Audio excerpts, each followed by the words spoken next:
dalati leen jàmm ci kër gi ngeen xam ne du jóg di gën di nekk seen wet muy Senweb TV ak senweb.com fa laa leen di nuyuwaat comme niñ ko baaxoo ci suñu entretien spécial yi tey nag ñu ñëw am ki nga xamante ne nii moom mooy Simon kenn dootu ko présenté sénégalais yi bu 99 Jolof for life Simon bis bi clen bu Y'en a marre Simon maa ngi lay nuyu di kontaan ci bokk ak yow waxtaan tey. waaw di la wax waaleykum salaam Ahmed di la fay di nuyu tamit techniciens yi yëpp ñu ñuy seetaan ak di la remercier aussi ci dalal bi. merci beaucoup Simon sans plus tarder dama bëgg ñu attaquer li nga xamante ni moom mooy xew-xew yi am Sénégal ku la xam-xam ne artiste engagé nga et ku bàyyi xel lépp luy xew ci réew mi récent événement yi nga xam ne am nañ Sénégal mu fekk la bitim réew yow de loin nan nga ko doon dundee ak ban jàngat nga ci def. waaw avant tout boo ma ko permettre dañuy masawu ñi nga xam ne ñoo ñàkkale ci événement yi. di jaale seen famille seen xarit yi. di leen masawu bu baax effectivement mu ngi ma fekk bitim réew mais sa xol day métti au fait parce que tu te dis éternel recommencement la ñu nekk di dund nii. parce que nii la demee woon quasiment en 2011 mu amoon ay morts yu bëri. nga ne woon peut-être que ne avec l'avènement de benn président bu mel ni président Macky Sall affaire yi dina changer. mais nga gis ne non seulement changé wul mais dafa mel ni dafa pire. que li fi ne woon yenn mag yi tamit bu ñu lay raconter dañ lay wax ne jamonoy Senghor Mamadou Dia. nii la woon. mu amoon plus d'une centaine de morts. ñu lay expliquer période Abdou Diouf ne am na ay policiers yu ñu tëraloon rendi. donc da ngay gis à chaque fois dañu am benn système boo xam ne même action yi ñooy répété wu ci ay période bien déterminées surtout période post-électoral yu mel nii. donc économie bi day wadd nit yi dañuy ñàkk seen bakkan kenn mënul planifier kenn mënul liggéey dara tey boo xoolee métier yu bees yi cak-cak jaaykat yi ñi di baana marchand ambulant yi mënuñu jaay duñu mën a yónnee seen njaboot. donc métit boobu noonu yëpp nga ne lu tax Sénégal mérité wul lii non seulement mais lu tax ñuy dund lii mais tu te rends compte que benn système moo fi nekk boo xam ne dafa bañ a changer tamit. parce que quoi qu'on dise am na loo xam ne ñun xeexoon nañ ko en 2011 te président Macky Sall nekk suñu wet pas ñun ñu nekk wetam mais mu nekk suñu wet parce que dañu nekkoon ci benn ligne. gis nañ fi ay photos yoo xam ne sax président Macky Sall xëy njoñam ñu ngi sol ay t-shirt non à un troisième mandat. tey ngay yeewu di lire ci ay journaux ñu daan la oui dañu bëgg troisième mandat bi conseil constitutionnel atte. koo xam ne xeex nga ko am na ay vidéo yu fi nekk nga wax ne man. suñ ma falee bii mooy sama dernier mandat constitution bi verrouillé nañ ko def fi benn référendum boole ci point yooyu noonu yëpp ñu foog ne Sénégal moom dépassé na ndeysaan dootul amati gàcce yu mel nii dépassé na ko mais ñu gis ne nit yaa ngi indiwaat ba di ko def débat te pourtant 2011 am na ñu ci ñàkk seen bakkan donc da lay métti noonu lañ ko dundee boo seetloo 2 ans yi nii yëpp ñu mel ni man waxuñu dañu def tekk di observer waxuñu am benn esprit républicain aussi bañ a wax bañ a parparloo xam nga ñu bëri sax ŋàññ nañu ci. parce que dinañ ci gën a ñëw seen taxawaay. parce que pour man waruñu woon wax ci loo xam ne mu ngi ci loxo yoon waruñu woon wax ci loo xam ne peut-être tey c'est entre 2 partis politiques mais boo seetloo bi ñu commencé confisquer yenn acquis démocratiques yi gis nga ñu génn. wax dara def benn jeu mais tu te rends compte que ne 2 ans yi waxoo parce que da nga amoon cet esprit républicain mais boo gisee après benn tribunal acquitté opposant bi nga xam ne dañ ko toppee woon viol ak menace de mort sous emprise d'une arme nga gis ne ñu ne loolu ñu boule ko en touche ñu ne non corruption de la jeunesse tu te dis que ne lii c'est injuste qu'on prenne les Sénégalais en otage pendant autant de temps pour que la montagne accouche d'une souris parce que moom la ñuy wax la montagne a accouché d'une souris nga ne est-ce que lii yëpp jaroon na ko mars 2021 décès yi mois bi nii passé décès yi ñu am est-ce que lii yëpp jaroon na ko pour lan est-ce que Sénégal mérite na lii te surtout mu fekk la bitim réew nga xam ne man maa ngi demoon ci benn rencontre boo xam ne UNESCO moo ko organisé mu nekk la semaine africaine tous les pays étaient là tous les pays africains mais dañuy dox bu ñu xamee ne sénégalais la ñu jege si la mais qu'est-ce qui se passe mais lu xew mais yéen ay vitrine démocratie mais ne nous faites pas ça à l'Afrique ñun yéen a ñuy jox espoir warul demee nii et tu te rends compte que tout ça c'est une histoire de politique politicienne c'est les politiques entre eux encore bi nga xam ne matuñu 1% de la population sénégalaise entre eux ñoo ñuy yóbbee loolu ñoo ñuy yóbbee lii mais ba kañ justement loolu laa la bëggoon wax sax bi nga nekkee ak say nawle noonu laa ko mën a waxee ci yeneen i réew ngeen tase France ci dëkk boo xamante ne nii lu ci bari luy xew fi jàpp nañ ne ñoom ñooy làqatu ci ginnaaw. ñoom ban analyse la ñu am suñuy waxtaan ak yow par rapport ak situation Sénégal. da leen di métti parce que comme ni mu la ko waxee ñoom dañu jàppee Sénégal vitrine de la démocratie dañ ko jàppee la ñu jàppee Sénégal bëgguñu li dal seen dëkk parce que dañu gis ne seen dëkk nii la affaire yi commencé. ay détails yu ndaw. ba mujj ci benn guerre civile boo xam ne on ne parle plus de 30 morts mais on parle de milliers de morts donc bu ñu lay interpeller da lay métti loo tax benn moment bi affaire yi amee dama toog ne lan laay def man nekkuma genre ñiy def ay live di wax nekkuma ma ne il faut que ma def dara donc ci laa bindee benn slam boobu après lañ ma invité RFI ak Claudicia affaire bi wër parce que il fallait que je parle de ces morts il fallait que je parle de la situation parce que ñu bëri dañ ma doon laaj doo mën a sax expliquer ñëpp donc du coup ñu bëri lien boobu ngay jël rek copier leen ko mais voilà ce qui s'est passé au Sénégal. Quand je te dis que da lay métti parce que tu te dis que ne lii yëpp c'était suñu ginnaaw quoi on ne mérite pas ça pour man responsabilité bi ci gën a mag pour man président Macky Sall parce que moo yilif ñi mu àndal yilif ñi ko contre yilif opposition yilif activiste yilif nekk à la tête de ce pays là donc tey temporiser bu amee te déggoon nañ ko fi mu wax am na ay dossiers yoo xam ne bu ñu la ko joxee bu sentir ne day taal dëkk bi dem ciy teg conc lu tax bii tegu ci conc te xamoon na ne mën na taal dëkk bi xamoon na ne temps mën nañ ci dee donc tu te rends compte que ne ba pare am na beneen analyse parce que période boobu dama dem dégluwaat déclaration Barthélémy Diaz Barthélémy Diaz ne dafa toog ak président Macky Sall mu ne ko il faut que ñu toog wax parce que xam na ne ñun opposition bi du ñu bàyyi te ñun xam nañ ne yow doo bàyyi te bu boobaa sénégalais yi ñooy ñàkk ñu ŋàññ ko fi façon ŋàññ bu nekk mais est-ce que 30 morts yi ñu am bu ñu defoon li Barthélémy Diaz waxoon est-ce que dinañu am 30 morts yi. kon yow tu es pour dialogue entre Macky Sall ak Ousmane Sonko. moi je suis pour un dialogue boo xam ne ay bakken du rot su fekkee ne dialogue moo ñu mën a yóbbu ci dëkk bi du tàkk nit yi marchand ambulant yi dinañu mën a jaay doo dégg suñu frère Babacar na rappeur la décédé nii te bokkuloon sax ci manif yi xam nga looloo ci graaw ay nit yoo xam ne bokku woon sax ci manif yi di jéggi tali yi dóor la bal nga nekk soutien de famille ñàkk mais ba pare xam nga lu gën a graaw Ahmed Sénégal dañu dem ba démystifier mort maa ngi waxtaan ak sama benn grand keroog xam nga lan la ma wax waaye mais Simon lii du dara 63 xaw ma 68 Mamadou Dia Senghor 120 morts lañ fi rey ay 30 rek ngeen di kii ay 30 rek ngeen di wax alors que benn alxuraan lan la wax qui tue une personne tue l'humanité entière benn mort sax du yoon mais ñu dem ba yegg ay 20 et quelques ba ñuy wax 30 nit yi naan sax chiffre bi dépassé nañ ko parce que am na ay corps non identifiés mais su fekkee ne waxtaan moo mën a tax nit yi du ñu dee mais je suis pour ça waxtaan. mais waxtaan am na dialogue am na dinañ ñëwaat ci dialogue bi mais waxtaan précisément Ousmane Sonko ak Macky Sall ngeen bëgg a wax. waaw waxtaan boobu ñoom ñaar ñoo ci des. mais instant yii yëpp waxtaan instant yii ñan ñooy affronté wu ñoom ñaar la ñan moo tax mu am tout ça là ñoom ñaar la ñoom ñaar ñoo war a toog wax. mais ñenn ñi dañu jàpp ne Ousmane Sonko su toogee ak Macky Sall waxtaan ak moom mort politique am la comme di daloon Idrissa Seck ba mu demee waxtaan ak Ablaye Wade ainsi de suite yow. léegi ma laaj la boo ko doon conseillé ko xalaat man de gëm naa man mort politique. moo ma gënal 30 morts. man Simon Kouka. mort politique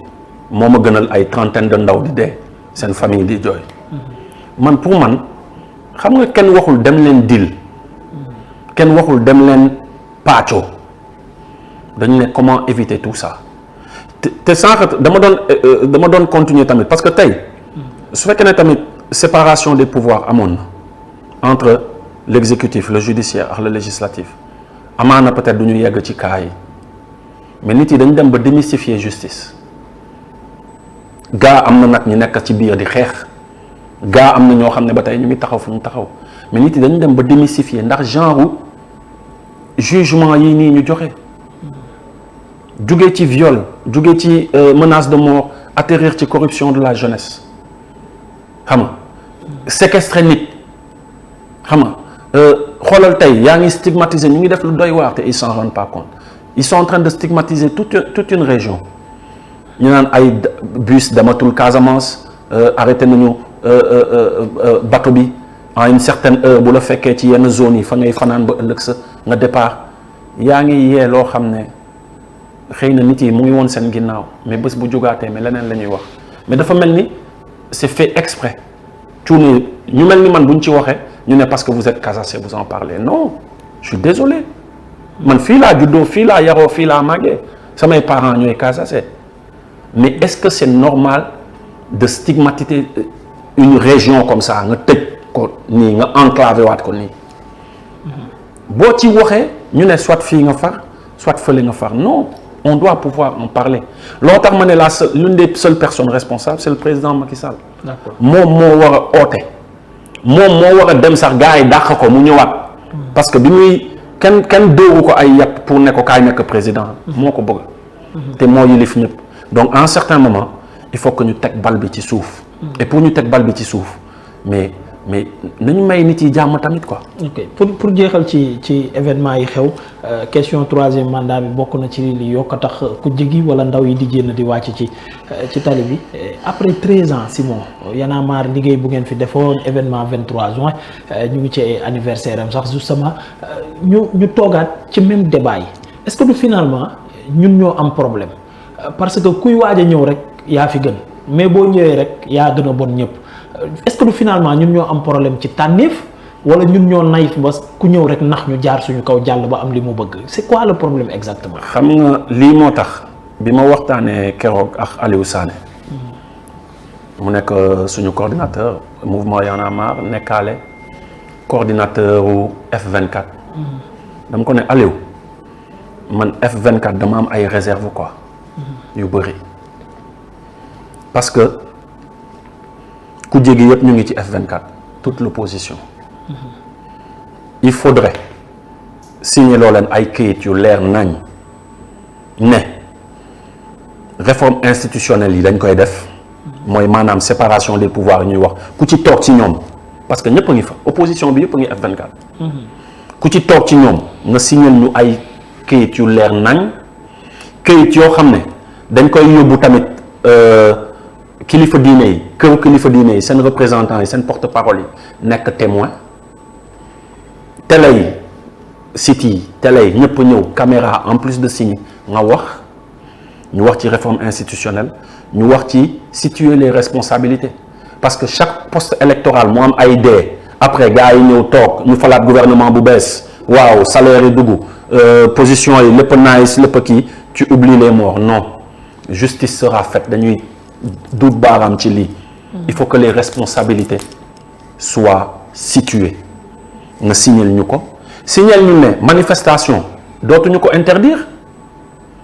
parce que fii mës nga gis manifestation bu ñu autorisé pacifiquement moo am ay lacrymogène ay bal yu ñu dóor amul mais tey ñu signé ñu créer ay décret yoo xam ne je dis n'importe quoi ah peut-être nii je réfléchis tout haut mais créer ay décret yoo xam ne tey manifestation police dootul génnati ak bal réel fii am na ay technique de dispersion de foule ay technique de yoo xam ne doo tirer bal dootoo dégg ay diw deena wala dragon bi jaar na ci diw affaire yooyu mais loolu ñu teg ko pour éviter chaque fois poste électoral ñuy amaat lii mais tey on a l'occasion d'avoir l'opposition ñoom ñëpp ci benn plateforme mais lan moo ñu tere ñun mouvement citoyen ñun ay communauté religieuse bi journalistes yi yenn corporation yëpp mais qu'on leur met sur le fait accompli ne leen signer d'accord idée bi rafet naa xam naa sénégalais yëpp d'accord nañ ci parce que ñun ñëpp ñoo bokk bëgg-bëgg mais sama problème man mooy buñ ko signé toog defuñu ko ñun luñ ci mën ban prérogative ban pouvoir la ñu am pour wax leen wala forcer leen ne li ngeen signé woon def ngeen parce que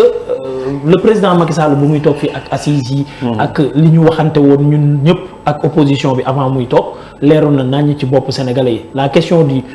troisième mandat c'était réglé tey jii mu ngi taxawaat di ko laaj suñ ko deful lan lañ ci man ñun c'est ma grande question. xam nga man si sama xalaat bu ndaw à chaque fois bi ñuy def affaire yi dañu si xaw a exclure un peu kër diine yi Sénégal alors que nu ko professeur Massamba di waxee c'est un peu le bouclier mystique du Sénégal ndax de Saint-Louis en passant par Casamance waaw fépp foo dem ba Fuuta am nañu ay dignes représentants quand même et je me dis que politique yi yabuñu jël kayit yóbbu ci ñooñu ku ci nekk nga def ci sa soo ku ci nekk nga seede li nga wax plus les journalistes ñu am say var parce que yenn var yaa ngi fi je n'en disconviens pas mais ça c'est une pression boo xam ne boo toogee parce que xam nga jamonoy suñuy grand yi bu amee alternance entre Wade ak Diouf grand yi dañ dem toog bàyyi Wade déroulé ba après rebelote 2012 ñun bu ñu ñëwee Y'en a marre M23 bi ñu falee ba pare dañ dem toog maa ngi fàttaliku sax année 1 anniversaire ñun bu ñuy gën a naan digge boor la gox ca wax ja gars yi dañu ne dafa teel da ngeen ëppal ne et cetera gars yi toog mais bii dañ la dul may c'est-à-dire les premiers mois de sa toog dañ lay mettre face aux faits accomplis et on te met la main sur la gorge wallahi gars yi dañ koy def parce que tey combat yi c'est bien beau comme ni nga koy waxee attaquer le pouvoir attaquer l'État attaquer ok mais pendant ce temps l'opposition se prépare à la kuli al Macky day dem mooy bii laa la wax de à la kuli al day dem soit il passe par la grande porte soit il passe par la petite porte parce que même bu forcé ba def troisième mandat wallahi carte yi midi match bi tas na mais justement moom démb ci sortie bi mu def fële ca Paris ak teeru bu rëy bañ ko fa teeru ñu ngi ñuy xamal ne wax yam fa wax mooy nekkatul sax une question de troisième mandat mais ñu préparer pour gagner waat 2024 moom lay nekk di wax donc li mu ñu doon wër-wërloo di ñu ko nëbb fii ci Sénégal ba mu demee Paris démb dafa mel ni leer na parce que moom waxu gagner lay wax ñun sax ñoo nekk en retard par rapport ak moom. nan nga jàngatee kàddu yooyu. pour man à la kulli aal day dem. pour man loolu ce n'est plus un débat ndax mu def troisième mandat les gens vont le combattre dinañu wàcc ci mbedd mi dina amaat li doon xew rek li doon am mu forcé ba bokk ça va être comme ça s'est passé avec Wade mais en pire parce que fii dafa am majorité silencieuse bi fi nekk yàlla dafa def ñun fu nekk la ñuy dugg fu nekk la ñuy dugg ci Sénégal fu nekk jotaay bu nekk ñu ngi fiy toog di waxtaan dama ne soit c'est par la grande porte soit c'est par la petite porte xam nga palanteer sax mën na fa jaaree palanteer parce que faut pas bu xeeb capacité d'indignation d'un peuple nit waru ko xeeb loo tax ma ne pour man focus bi xam nga kan la kii utu Macky Sall muy suñu opposition bi parce que affaire bi warul unilatéral suñu opposition bi nañu teg ay peut-être man maa ngi wax ay waxu signature peut-être am na leneen loo xam ne sax après da ngay ñàkk say bien wala dañ lay assigner à domiciliation wala tu perds ta citoyenneté wala mais il y a une technique boo xam ne de toute façon am na benn daje buy am ak ñoom Alioune Tine ñoom doyen Mbodj ñoom waaw suñu papa Alioune Tine ñoom Seydi Gassama ñoom ñëpp am na benn daje bu mag buy am il faudrait trouver un moyen de faire signer à ces gens-là saa waay li ñu dundoon 2000 dund ko encore 2011 di ko dund nii mais ñu bañ ko dund pour les prochaines élections à venir quoi. Et je crois qu'il y a un moyen pour ça et il faut que ñu taxaw ci loolu opposition bi il faut ñu wañaar seen loxo signé ñoo leen ñu def le tour des kilifa diine ñu jël ay engagement xanaa yabeewu ñu noonu tarixa yi yabeewu ñu noonu kilifa coutumier yi il faut qu'on arrête aussi. Merci beaucoup Simon li ma bëgg ñu wax nag moom mooy Y'en a marre est-ce que mu ngi am ba léegi wala amatul ay ndaje wala amatul dara sénégalais yëpp mu ngi laajte kenn déggatu leen événement yi xew même pas un communiqué de Y'en a marre en tout cas man yëguma ko lu tax déggatuñ leen. c'est Y'en a marre mu ngi am ba léegi. ñenn ñi nag ñu ngi leen di jiiñ ne dañu tëj seen gémmiñ par voilà. par moyen bi nga xam ne moom la politiciens yi di utiliser souvent mais lan moo xew exactement. waaw on est au Sénégal il faut accepter ce genre de choses tu l'acceptes mais yow boo xamee li nga doon rek yàlla baax na. Y'en a marre instant yi nii coordonnateur am mooy coordonné F24 l'une des plus grandes plateformes de revendication de ce pays. Il y a un dialogue en tant que tel laay wax quoi Y'en a marre en tant que tel événement yi am dañ daan gis Y'en a marre. yow ñu gis la ci plateau yi. waa caat jaar fële kilifa jaar fële. defe naa de ci Alioune jaar fële mais. su ma juumul de boobu ak léegi ñu événement yi xew yëpp ñu dégguñu leen benn yoon ngeen wax ci même pas un communiqué sur seen page Facebook. lan moo xew non am na communiqué nag am na communiqué. ah gars yi ñu ngi koy jàmbat. man defe naa dégg nga ma. parce que comme ni mu ko waxee def naa benn sortie en France qui a fait le tour kër gi def nañu benn sound yàggul. il faut comprendre que ne tamit les plus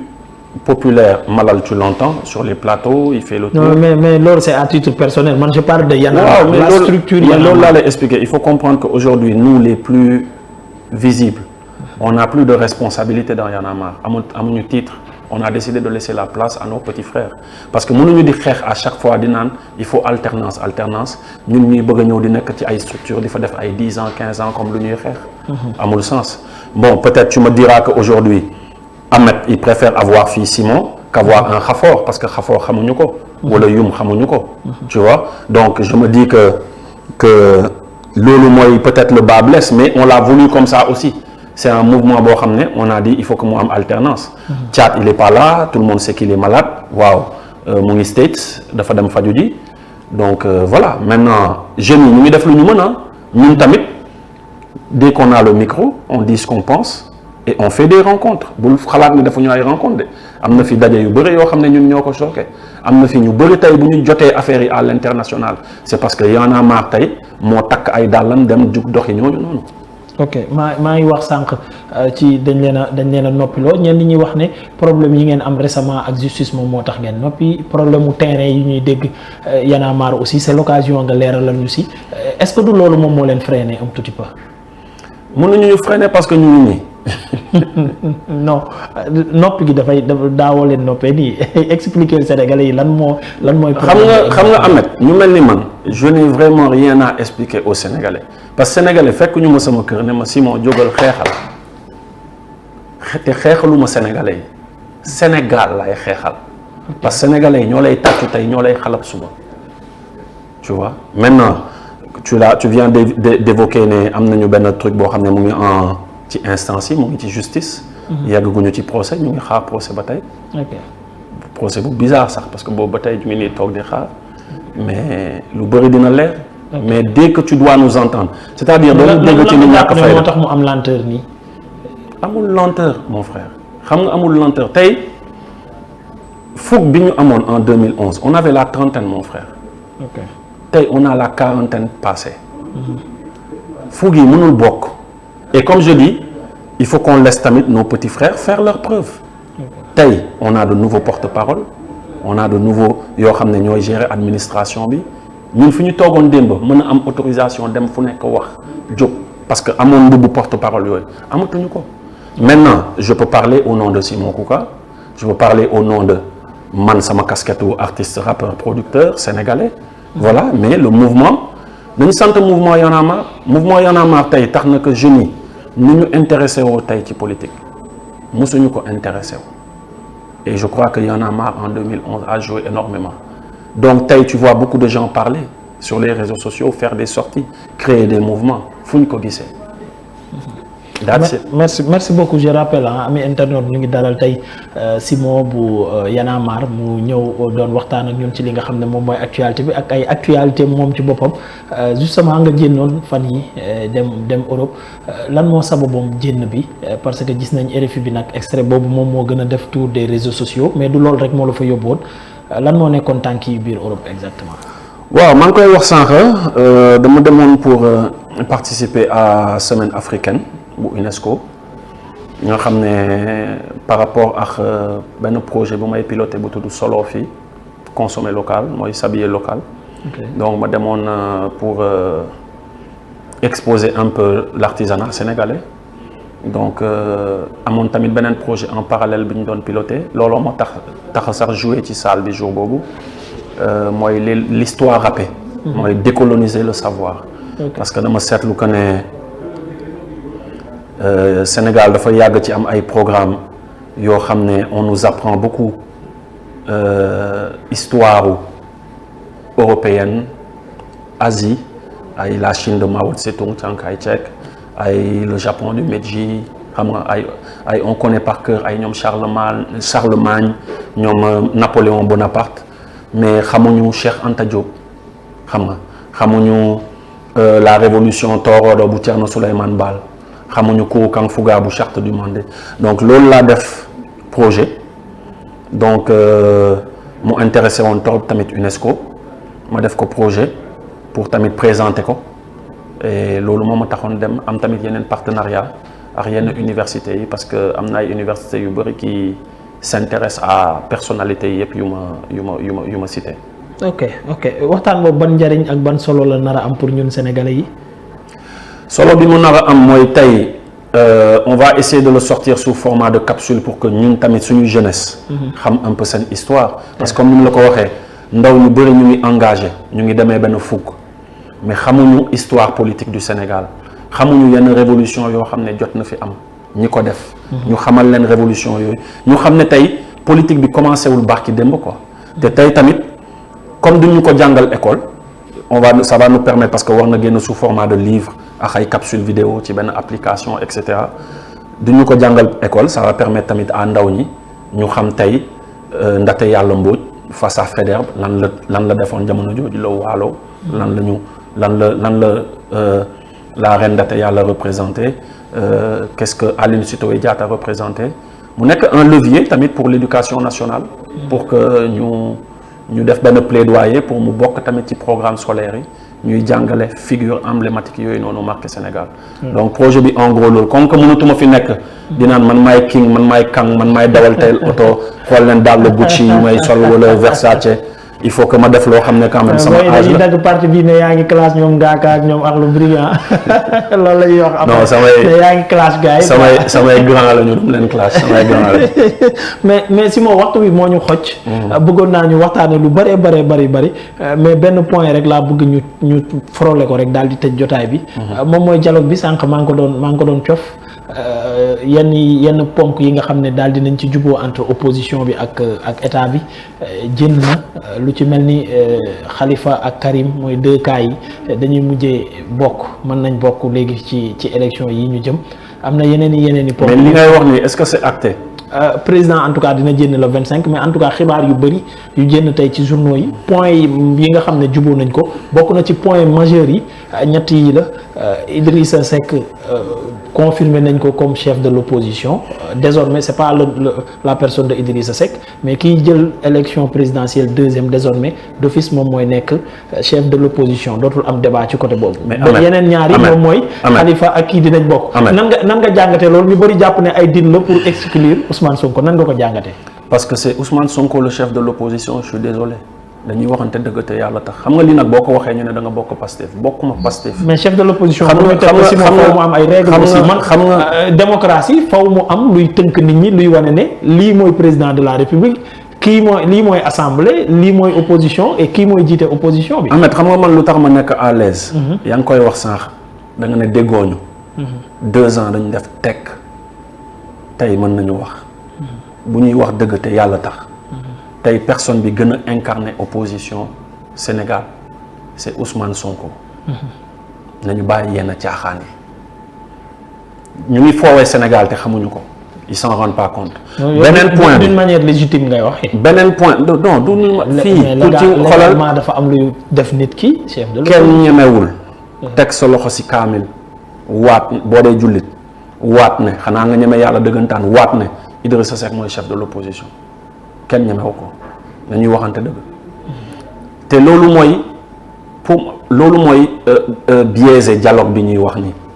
parce que xam nga le vrai dialogue moo doon lan mooy rétablir tout le monde effectivement c'est une demande sociale Karim Wade ñun yàgg nañ ko kaas yàgg nañ ko wax yàgg nañ ko yuuxu fu nekk ñu rétablir ko ci ay droits am Khalifa Sall ñu rétablir ko ci ay droits am mais Ousmane Sonko aussi ñu rétablir ko ci ay droits am loolu mooy dëgg. loolu mooy dëgg xam nga et le président Macky décide wax ne bokkul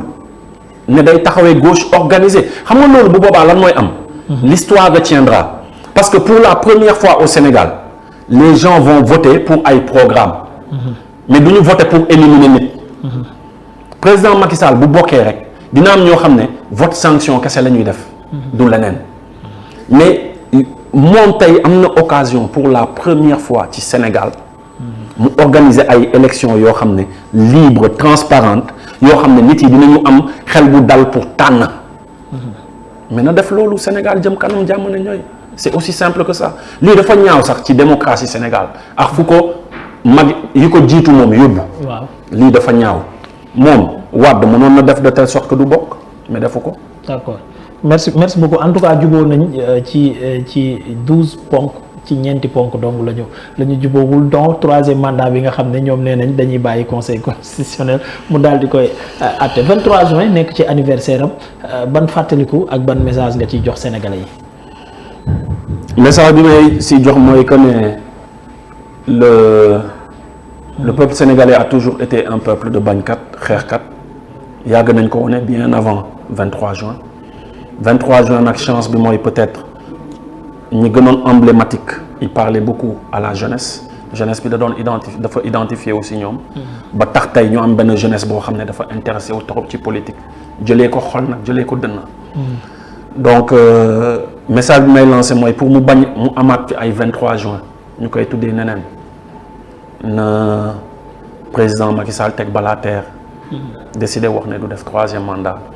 retiré wu organiser ay élections libres démocratiques et que pour la première fois sénégalais yi tànn mu jox opportunité boobu fitna bi fay parce que mënatul dégg grade bu gën a kawee président mënatul dégg tu vois yàlla may na la lépp ba may le président de la république xam nga nit yaa ngi wax ne sax tey il est très bien placé vu que année prochaine Afrique mooy siège ONU mën na nekk candidat bu baax pour ONU mais na gérer loolu bañ a taal réew mi et qu'on passe à autre chose. Merci beaucoup. Voilà. Merci et beaucoup. on appelle tamit la jeunesse à beaucoup de retenue. Beaucoup de retenue parce que manipulation yi bëri na trop quoi. ci sens yëpp nag. et il faut faire très attention par rapport à ça. Merci beaucoup Simon mais doo ñu may islam bi am na solo bu ñu sañoon gars yi ko jëm amul woon occasion dégg ñu déggaat ko fii c'était un message émouvant dawoon na. mooy islam UNESCO bi. moo ko lu ma ko de xanaa dama koy lire.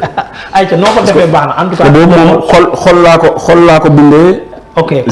kon ñu bàyyi Simon le temps man ma tàggatoo ak gërëm ñi nga xamante ni ñoom ñoo nekkoon ci partie technique bi Thierno Ba moom moo nekkoon ci réalisation beeg cadrage bi su ma juumul Aïda Mbène moo ko doon jàppale Aïda Mbène moo doon suite sa tey moo géré woon réseaux sociaux yi en même temps wuutu ñoom Adam Babou muy amul njariñ mi man maa nekkoon ci kaddu gi ma leen di jaajëfal Simon moo nekk suñu invité bokk ci kuréel gi nga xamante ni moom mooy Y'en a marre jiite structure bu ñu naan Jolof for Life 99 nekk kàngam bu mag ci hip hop sénégalais mais acteur bu mag a mag ci li nga xamante ni moom mooy 23 juin invitation bi sax li ko wundu moom mooy anniversaire 23 juin bi nga xamante ni ci lañ nekk tombeek yëngu-yëngu yi nga xam ne am na biir Sénégal tombeek tamit li nga xamante ni moom mooy la question du 3e mandat ñu koy waxtaane waat 13 ans après xeex bu am solo bi nga xamante ne nii Y'en a marre ak artistes yeeg rappeurs yeeg ñu bëri société civile bi doon nañ ko def si seen digg ak Ablaye Wade le président l'actuel président Macky Sall bokkoon ci xeex boobu nekkoon seen wet tey moom mooy laaj 3e mandat looloo taxoon ñu woo ko waxtaane tamit li nga xam ne moom mooy tournée bi mu defoon fan yi àndoon ceeg waa UNESCO su ma juumul waa UNESCO ñu doon waxtaane tamit ay ponk yoo xamante ne nii day amal njariñ dawu àdduna bi yëpp moom nag mu defoon benn slam bu daw yaram fële ca RFI àndoon ceeg Claude Siar ma koy nuyu moom tamit di ko siyaar comme ni ma koy waxee Claude Siar ñu ngi lay siyaar maa ngi lay nuyu bu baax a baax grand frère Aïcha Simon. Loin de mon pays, le Sénégal, le cœur meurtri. Personne ne dira qu'on ne les avait pas avertis. Nos frères et sœurs meurent en toute impunité. Monsieur le Président, n'avez-vous pas un sentiment de culpabilité? Ma conscience me recommande de vous dire qu'au Sénégal, on tue sa jeunesse, on la malmène, on la maltraite, on fait entrave à sa vieillesse. Les forces de l'ordre accompagnées de civils armés tirent sur la foule, utilisent des jeunes comme boucliers avant de faire pleuvoir les douilles. Ma conscience veut que je vous parle de cette impunité qui fait rage chez moi et que notre État utilise avec ingéniosité. Qui sera responsable de tous ces morts laissés sur le bas-côté de l'insouciance sans remords? Un opposant politique aimé de son peuple a été accusé de viol. Reconnu non coupable, on le condamne pour corruption de la jeunesse. Je dis lol. Les germes de l'insouciance font pleuvoir un jugement inédit, jamais vu auparavant, sentence prononcée à crédit. Il fallait coûte que coûte éliminer un adversaire politique. Quand la colère gangrène les cœurs, c'est la danse des pensées pas catholiques. On aime ce pays, non, on ne se laissera pas faire. Dites aux partisans du sale maquis qu'ils devraient apprendre à se taire. Il y a des heures pour tout artiste où devenir silencieux, c'est être criminel. On est complice du système quand on le laisse dérouler des actes irrationnels. Se lever, écrire, faire bloc, en parler devient vital, surtout quand nos mamans commencent à en chialer. Je ne suis pas adepte de la violence qui anime nos jeunes, mais je la comprends. Mon bonheur à moi, c'est de savoir les partisans les fossoyeurs de la démocratie pas contents. Je suis déçu, meurtri, plus que dégoûté. Et j'ai l'impression que la quasi-totalité de nos dirigeants se sont laissés envoûter.